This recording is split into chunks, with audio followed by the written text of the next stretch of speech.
Hello, welcome back to another reading.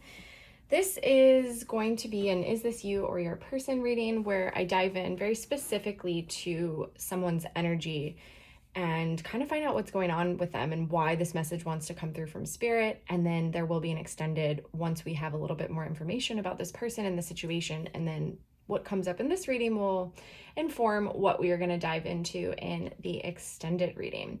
My goal and intention with these is to give you, like in the title, almost personal readings, because I know there's so many readings on YouTube and there's just so many readers out there, and we have all probably fallen prey to making something fit that was not for us and then learning a lesson from that. And it's great to learn lessons, but there's no need to torture ourselves with readings that are not for us. So the goal with these is to get them as specific as possible. And if they fit, great. If they don't try and make them fit. Just know that there'll be more readings like this, and eventually you'll find a reading that's for you. These are not really focused, like I'm not very specific on who, gender, or anything like that, but they do tend to reflect the, I would call it, divine counterparts collective, divine masculines, divine feminines. That's just who I tend to read for, but I always leave that open to spirit so that you can make it fit, and it's more about the energy than anything else. So that being said, let's dive in. I want to know who we're reading today, who this person is, what they need to know, or what spirit wants us to know about this person. Thank you so much for being here. Thank you for liking, commenting, sharing, subscribing. All of that is extremely helpful to the channel. All right, this is a really interesting energy so far. I actually think before I start channeling, actually, no, I'm going to go with this energy. So we have the prostitute here crossed by the guide. And the prostitute energy is kind of a slippery sort of energy, because this card, whenever it comes out for me, it always reflects very different scenarios and stories. And what I'm getting here is this is someone that's been learning, either past tense or present, learning about survival, learning about the sacrificing of themselves for material needs being met. So it doesn't have to translate to literal prostitution, although that word, I believe if you look it up in the dictionary, it's kind of close to what I was saying, where when you feel like you have to sacrifice something of yourself in order to have a trade-off, and it's all about surviving. It can be connected to finances, to money, to scarcity, to lack. But it's somebody who's learned a great deal about this in their life and perhaps tried on different explorations of what it felt like in their body when they did perhaps trade parts of themselves, meaning they sacrificed their character or their morals in order to make the bag. Or maybe it doesn't literally translate to money. Maybe they were in a relationship where they were definitely taking less than they knew that they deserved, but there was some form of a trade-off, perhaps in terms of survival, having a nice house, having a nice image, or just feeling safe and comfortable in their in that relationship where they didn't have to really grow, they didn't have to be evolving.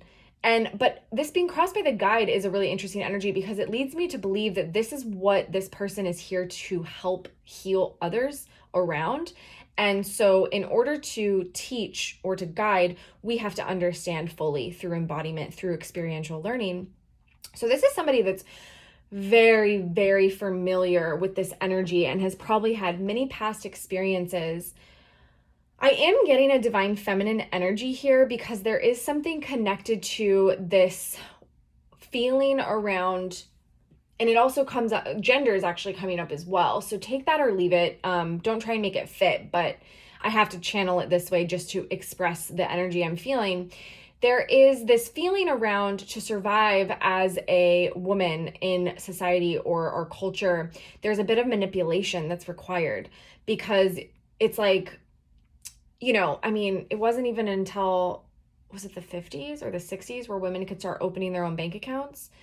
So it's like this survival instinct, but needing to rely on somebody else or something else in order to get your needs met.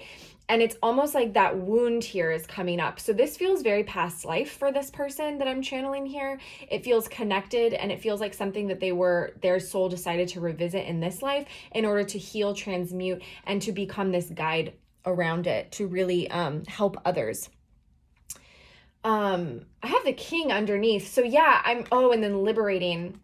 Yeah, so there's this like patriarchy, liberation from like patriarchy energy here, which is really interesting and funny. It's like this idea that there's a hierarchical society, and it's almost like the caste system, like where you're born, where you belong, and then somebody saying, no, I'm going to free myself from these beliefs and these thought patterns. And so this person, how that could have translated into this current life is them being in relationships that weren't equal give and take, that weren't balanced, where it felt like someone was domineering or had more control in terms of finances or choices and decision making. It feels very shadowy, honestly, and painful. But it feels like this person here, and we're going to grab more energy now, it feels like this person has really been working through these energies and coming into greater awareness and understanding of themselves and why they did this. And I know I said I was channeling female energy, but I have to say, I also get a lot of the divine masculine collective that is experienced an expression of this same type of energy. And it is because of this hierarchical society that we've lived in, where it's like we're taught that we have to trade something for another. So it's like we can't have it all. You can't be in a relationship that's loving and also have abundance.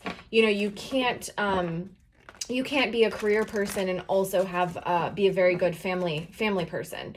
So there's almost this sacrifice, but it's not the right type of sacrifice. It's not the spiritual ego sacrifice. It's actually for the ego. And so I don't want to limit this to being like only about women or divine feminines, because I feel like this is actually something that a lot of masculines had to contend to in how they saw themselves also in being kind of controlling and whatnot. But let's dive more into this specific person, and I'm going to leave it up to whoever is viewing this video to determine where they fall in that. Sometimes it's just like, it's really hard if you channel and you pull cards. You know that channeling, our language is limited. We just don't always have the words for energies or feelings. I know other languages probably do a lot better than English. I've heard, some of the like romance languages, I'm sure, do much better in describing emotion. But I just feel limited sometimes. So the only way I know how to like describe it is by situational, circumstantial type of things. And so sometimes that's where like gender will come in, but it doesn't have to be about gender, but hopefully that makes sense. Ooh, I love Babaji. Oh my gosh. Okay. Yeah, see, okay, so Commander Ashtar is always very masculine energy for me. The call to action. So there feels like, this is actually a story is kind of coming through now.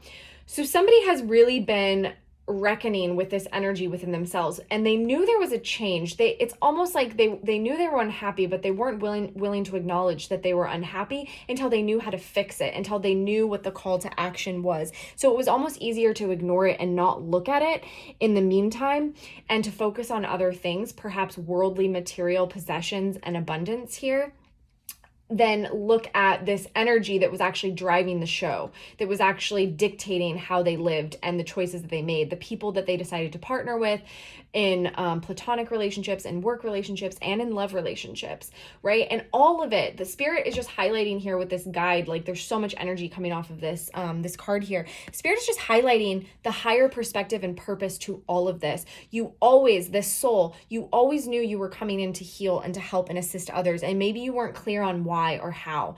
And you always knew you had something of value to gift the collective, but it wasn't clear because it felt like your life maybe like you always felt like something was off, but you didn't quite know what it was. You couldn't identify it. And like I said, you weren't ready to take action because you knew that in order to take action, you had to have clarity and understanding on what was actually occurring.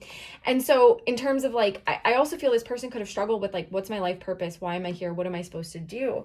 And perhaps fixating on that at times, and then getting caught up in worldly pursuits versus spiritual pursuits here with Baba G in the middle, which is all about soul expansion.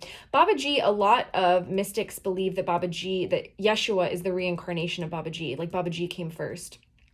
So that's just to give you like context if you're not familiar with Baba G himself, like very, very powerful divine masculine energy. So it feels like this person has been going through this process and this period of coming into clarity around this energy, and it's been slow. Like it's kind of felt slow to even this person, and there's been so much confusion and doubt, and because of that they weren't able to make clear conscious decisions. And part of the guide role is learning through mistakes, learning through like getting burned by the fire over and over and over again. And honestly, if you're a light, I was about to say if you're a light seed, maybe that's a new one. It was a cross between light worker and starseed.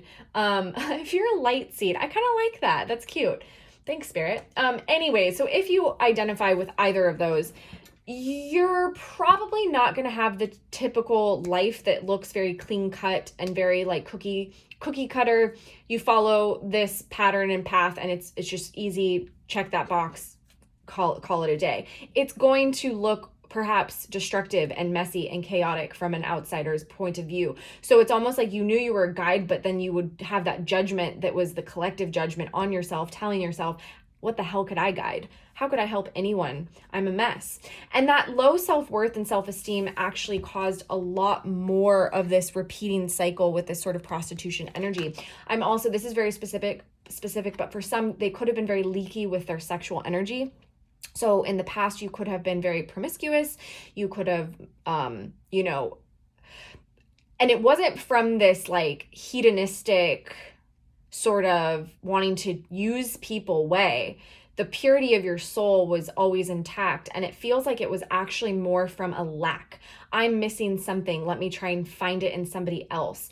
And you were actually doing a lot of healing through that period of your life, if that does resonate, Spirit is saying, and it's part of this guiding. So if you judge yourself or condemn yourself for perhaps sexual promiscuity in your past, Spirit's saying, let that go. That was actually a part of your path and your journey.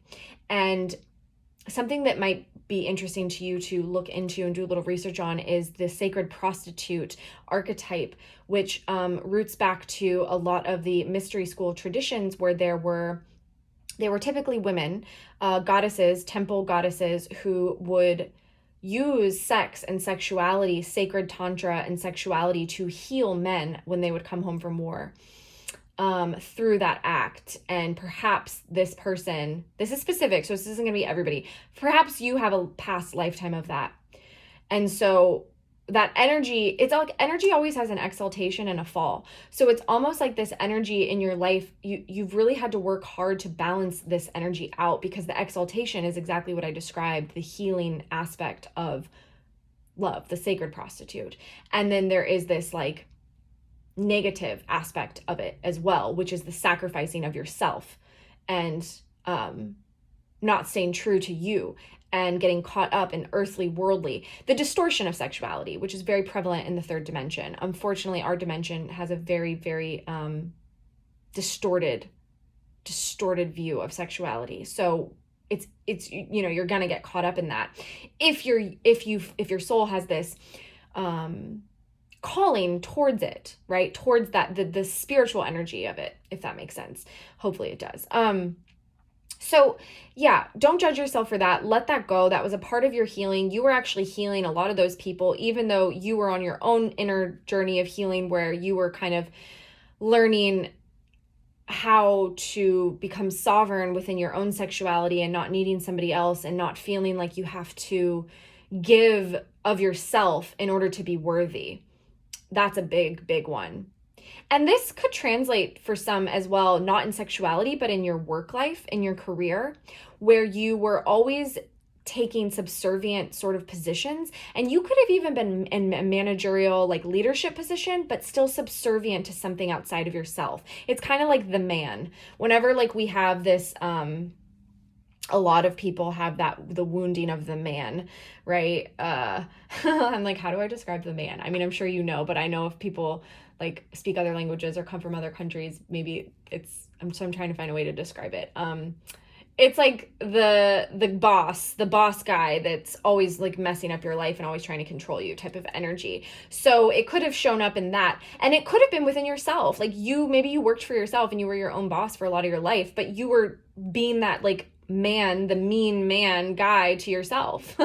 Like judgment, perfectionism, telling yourself that, you'll be happy when. So it's like, okay, I'll relax, or I'll take a vacation, or I'll rest, or I'll focus on love, or I'll focus on healing or myself when I get A, B, and Z or whatever. And then you realize when you're on a trajectory like that, you're never full. You're never complete. You've never crossed everything off your to-do list. There's always more. And that is definitely what our culture and society really encourages, both in sexuality and in material wealth and worldly pursuits, right? You need more designer clothing. You need more friends, right? You need more friends in high places, right? Like there's never enough. You're never complete in this energy when it's in its fall. But again, for this person here that we're channeling, look at how profoundly deep and spiritual this pursuit and this incarnation has been. Look at who's been guiding it, the Babaji energy, the consciousness of expansion, the understanding of the connectedness between all things. This is the all energy. This is the divine energy of nothing is good or bad. Everything is. It was all necessary to the growth. It was all a part of the journey. And it was all to teach. It was like a self-sacrifice in the higher realms. It really was. And those of us that are light workers, star seeds, light seeds, we come in, we're volunteer souls. We really are. Most of us have done enough of the healing and transcending in other realms and in other lifetimes that we don't need to come back, but we chose to come back at this time. It's why there's so many of us here right now, because we knew that this battle, the spiritual war happening within humanity at this time, and this ascension process, the repeat of Atlantis, the fall of Atlantis, it's like, we don't want that to repeat. We want to be a part of the shift and the change. So many of us are here just for this. And so that being said, we take on a lot more karma. We take on a lot more density because we know we can handle it, because we're very, very, very divine, powerful, wise souls. And we go through the membrane of forgetting, when we come into the human body and we forget who we are. And we know there's a risk involved in coming here. We know there's a risk that we could forget completely, that we could get completely lost to this energy.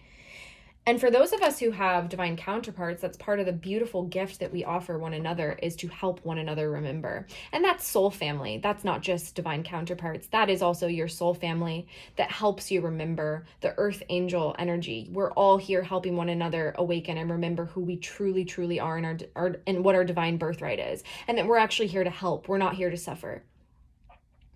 And that our suffering, if we've experienced it, which we most likely have in order to become this guide, that it was not in vain, that it was for a very, very divine, high purpose. This Lord Ganesha energy here, this infinite abundance, is really beautiful because it's kind of, what I'm getting off of it is like a completion energy. This energy showing up here next to Babaji, it's like this person, you or this person, is completing a cycle of trial and error and learning by fire and difficulty and pain, and coming out of it now because the obstacles are being removed. And it's like, this was all, I think sometimes people stress that they're running out of time or that it's taking longer than it should, but you're always right on time. Time is a big lesson so many of us are here to learn in and of itself. But this is really all I'm getting, I mean, not all, there's a lot, there's always layers, but what a really strong message I'm getting off of that card is that it's almost like reflecting as the world card in the tarot. Like a huge cycle is completing and you're recognizing the infinite abundance in all things, the connection between all things. You're recognizing that your abundance and your past sacrificing was misguided. But you also, I think, are coming into this completion of a cycle where you're realizing why it had to happen. And now the obstacles are truly being removed because there's no point. I mean, people sometimes think that God likes us to suffer, right? That there's this like idea of like, well, you have to suffer. That's how you learn. It's like, no, you don't have to suffer. Once the lesson is learned, you'll never have to repeat it. I promise you that. I know people think there's like exceptions to that rule, but I have not found one. Yes, we will oftentimes repeat a cycle over and over again, but we might have believed we learned the lesson, but we truly didn't. Otherwise, there's no reason we'd be repeating it. And sometimes it just rears its head one last time to show us how far we've come so we can acknowledge the work that we've done. But there's no point in repeating a cycle. The divine's like, why would I waste energy? Why would I waste time? No. So I just feel this person coming into their abundance, their own inner knowing about who they are and what they're here to do, their worth. And that is what's actually, back to Commander Astra here, that's what's really supporting them in coming into their empowerment.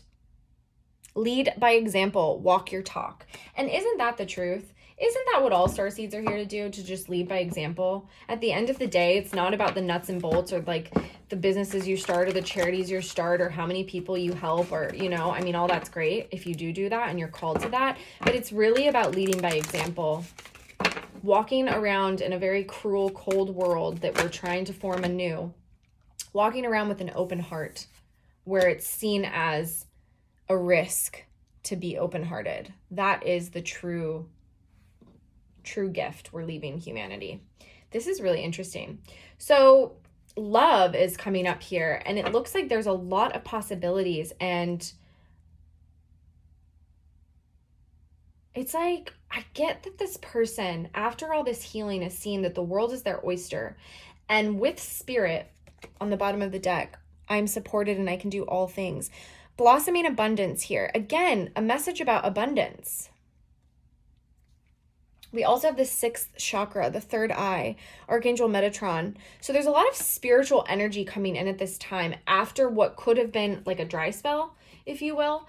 You know, when you go through periods on a spiritual journey and you feel like your guides start ignoring you and you're not getting the messages and nothing feels magical, but then you always come out of it and like the resurgence is always so much better and more infinitely enjoyable than the last because of the dry spell. It's kind of like seasons, you know, we don't appreciate summer until we've had winter and blah blah blah, unless you live in a place like I do where it's just one long summer and like maybe a day or two of winter.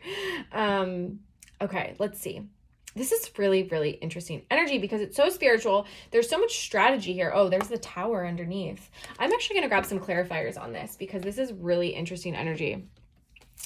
Because I was still wanting to know a little bit about this person, but it feels like Spirit's like, no, let's talk about the situation now. So let's just dive in and we'll see what I come up with. And if we need to pull a few more cards in terms of like what's going on with who this person is, I will.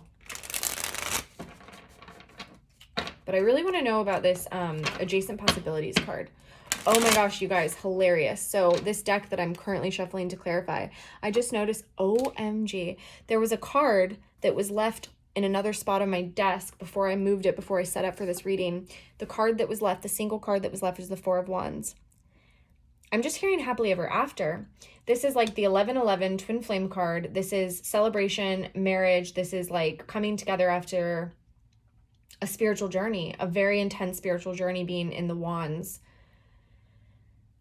So it's almost like the world is your oyster between two, I'm getting between a connection. It's not like there's all these, it's not speaking to romantic options.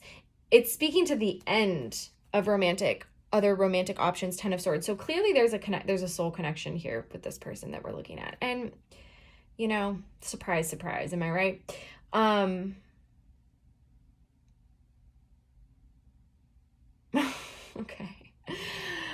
Okay, I'm just going to shuffle now, but that card had to be seen. I'm not even going to put it back. King of Wands, 8 of Pentacles. Okay, so this is definitely a masculine energy here. However, I'm getting that, oh, and there's the feminine energy, the Queen of Pentacles on the bottom of the deck. Seven of Wands, Five of Swords, Wheel of Fortune, Eight of Swords. Okay. It's interesting. Spirit's not being very clear on who we're talking to and who we're addressing. So I guess if these messages resonate for you, depending on who you are, or if they resonate for somebody else, just take them as they do. Because basically what I'm trying to say is there's a scenario and a situation that's kind of unfolding out. There is a masculine that has been working extremely hard on their own inner wounds and pains and the things that they thought they knew. Okay, it's a masculine energy. And then there's a feminine energy here that's been sitting kind of, I just see her, the energy off this card right now is just kind of like sitting there in your own little like beautiful environment, but feeling kind of like, well, is this it? I'm really just supposed to enjoy everything I built by myself? I mean, I have my animals and my plants, but am I just going to sit here and wait around? And then there's this like desire to not give up and to keep fighting here with the Seven of Wands. But the Five of Swords is a little self-sabotagey, and it's looking at this clock. I'm just getting like a clock here with the Wheel of Fortune and feeling really trapped, like I can't make a difference. So that all being said, the reason that I'm sharing all this in this weird context is because there's a feminine energy that's actually falling a little bit into self-sabotage because she's focused on time. And she's focused on feeling powerless a little bit. But then there's this masculine energy over here that's coming into their strength, their inner knowing. They're really coming into mastery. And Spirit's not being clear. There's clearly a divine connection. This is almost like one of those readings where Spirit wants to talk about two people. Maybe that's what it is. That could be what's happening here. Because I'm like, that could be this person that we've been channeling up here could be the feminine. It could be the masculine. It could be either. It could be both. Because you're always going to have, in a divine counterpart sort of situation, you're probably going to have similar woundings as one another, but they just might be expressed in different ways. But you both could have definitely had to deal with the stories and the past life stuff that we were channeling up here. So I'm going to leave it to you to discern, because I didn't set this reading up to be for two people. I wanted it to be for one, but Spirit's almost clever, like very clever, smarter than me, so they made it work for both anyways. So clearly we're getting a lot of information about what we're going to channel in the extended. And I want to know about this divine union connection. I want to know about the actions being taken. I want to know about this self-mastery process. Like what is this masculine here working on? And then I want to know, like, how can the feminine get out of this? Like, what is going on with this feminine here? Why are we sitting in this? Haven't we transcended time? Right? Like if you've touched into the 5D, you've most likely come to a place of being able to move past that energy. So I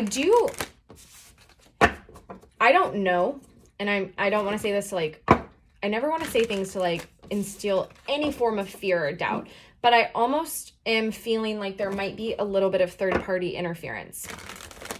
So that being said, I'm going to dive into that in the extended, but I'm not going to bring that energy into this reading. So that will be helpful for people who are like, yeah, I don't want to know about a third party, and more power to you if you don't. So I will leave you here at this reading. But if you feel, and I should clarify, third party doesn't have to be another person. It doesn't have to be a karmic. It can be a pattern, a habit, a thought, a belief, a story, a job, a house, a person. It could be like really anything. It's just some form of interference. Okay. It could even be like somebody that you follow online that you don't even personally know, some belief system that's being instilled. So I want to check on that for divine feminine, because, or whoever this feminine energy is, because it really feels like it feels like illusion and deception, and the feminine is being asked to have faith and to trust. And that can be a struggle for sure. And then this masculine kind of has a very mysterious energy, very spiritual energy. But the irony is I feel like a mix of spirituality and grounding and rooting, because, 3D, physical in embodiment for a twin here. It doesn't have to be a twin. It could be a deep soul connection. Four of Wands, I just always really get strong twin flame energy, especially this one with like very, very clear 1111. So yeah, that's what we're going to dive into. The extended is going to essentially be an extended twin flame deep dive reading that will be specific to this person. So if any of this has resonated for you and you happen to be in some sort of a deep soul connection, if not twin flame connection, and you want to learn more about that and what's going on, that's what we're going to focus on in the extended. But for now, I'm going to leave you with a few messages from this deck. I just kind of want to know, okay, what am I even asking here? I think I'm going to leave it up to Spirit to tell me, because I don't really have it. Oh my God. I don't know if you guys, you probably saw that. That was so close to getting into my candle, my flame. Ooh, the vow. Holy shit. Okay, yeah, this is definitely about a divine connection. Okay, crossed by the tear here. So tears have been spilled. The tears, honey. The tears, honey. And we have a father. We have the father. We have the mask, the destroyer, and Anima Mundi. Holy shit. This is the completion of this deck. This is the world card. This is the final card in this deck, the Anima Mundi. I'm going to read Anima Mundi to you, actually, because it's massively powerful. But first, let me channel the few messages, the couple messages I'm getting from this. There is a soul contract here that is being called forth by Spirit. It's why we're getting so much spiritual energy.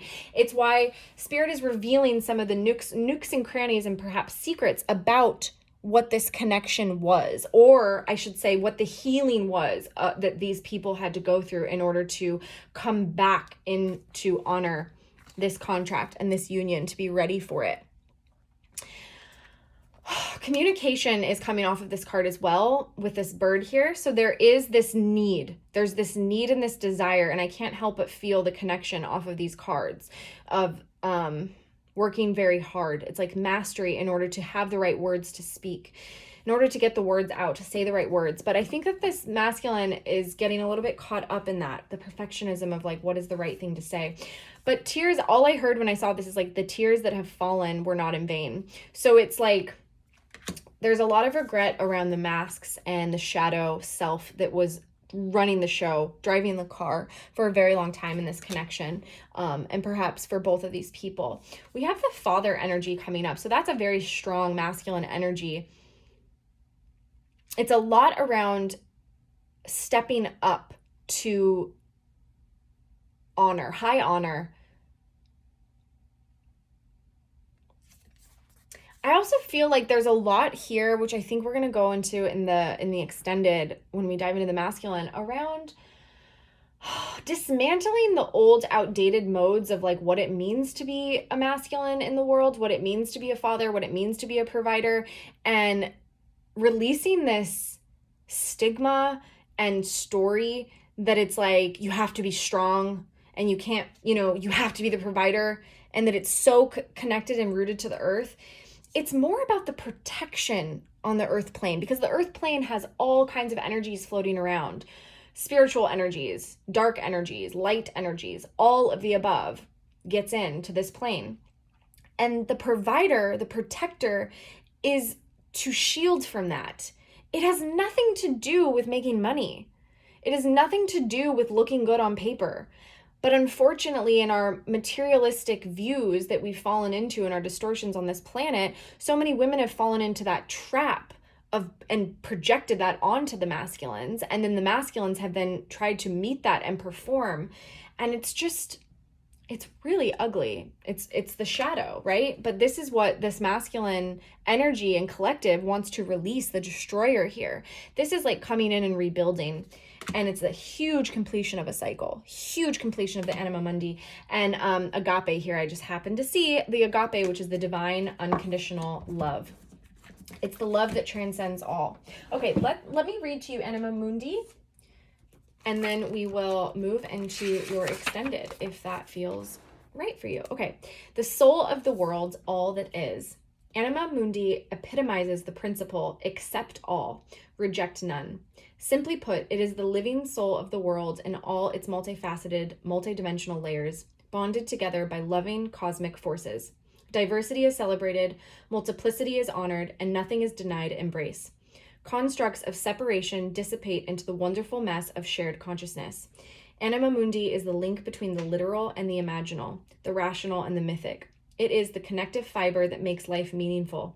This card indicates an initiation on the level of the soul. You will awaken the unique light within and witness how this light contributes to the radiance of the entire universe.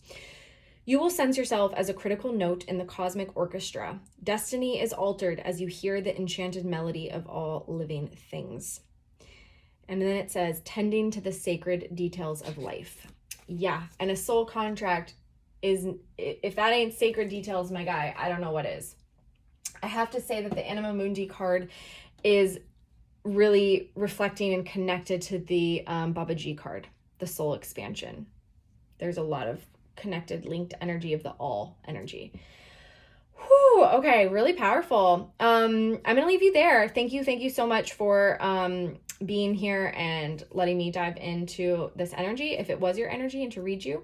And if you would like to check out the extended, that link is going to be in the description box, as will all the other extended readings that I've ever done will live in that same tier on Patreon. But in the Patreon community, there are other tiers that have a lot more content and readings and healings and transmissions and classes and lots of fun community type connective stuff as well. So check it out if you're interested. And otherwise, I will be back soon. I will see you later. And I'm sending you a lot of love. Bye.